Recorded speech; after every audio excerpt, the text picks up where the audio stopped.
ကိုစိတ်ကြိုက်တစ်ခုချင်း customize လုပ်ရတဲ့ Leopold ရဲ့ custom keyboard လေးလက်ထဲကိုရောက်လာပါပြီဒီ keyboard လေးကပုံမှန်ဆိုင်တွေမှာရောင်းနေတဲ့ keyboard တွေလိုဝယ်ပြီးတော့တန်းသုံးရမှာမဟုတ်ဘူး custom keyboard ဆိုတဲ့အတိုင်းကိုစိတ်ကြိုက်ရွေးဝယ်ထားတဲ့ switch လေးကို keycap လှလှလေးကိုကိုယ်တိုင်မဲဆင်ရမှာပါ keycap လေးကိုကြောင်ပုံလှလှလေးရွေးဝယ်ထားပါတယ် keyboard ကတော့ Leopold ရဲ့ high simplify keyboard ပါဒီလို custom keyboard တွေကဈေးကြီးပေမဲ့ပုံမှန် keyboard တွေထက်စာရိုက်ရတာပိုကောင်းပြီးတော့အရန် premium ဆန်ပါတယ်အတန်းကလည်းအရန် creamy ဖြစ်ပါတယ်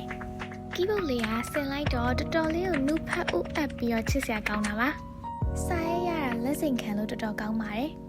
keyboard ရော switch ရော keycap လေးရောတစ်ခုချင်းစိတ်ကြိုက်ရွေးထားတာဆိုတော့ဈေးကတော့4သိန်းကျော်လောက်ပါ custom keyboard တွေကကိုကနောက်ပိုင်းဒီ design ကိုမကြိုက်တော့ရင်လည်းကိုကြိုက်တယ်လို့ design ပြန်ပြောင်းလို့ရတာမလို့တော်တော်မိုက်ပါတယ်အဆုံးထိကြည့်ပြီးလို့ကျေးဇူးပါနောက်ဗီဒီယို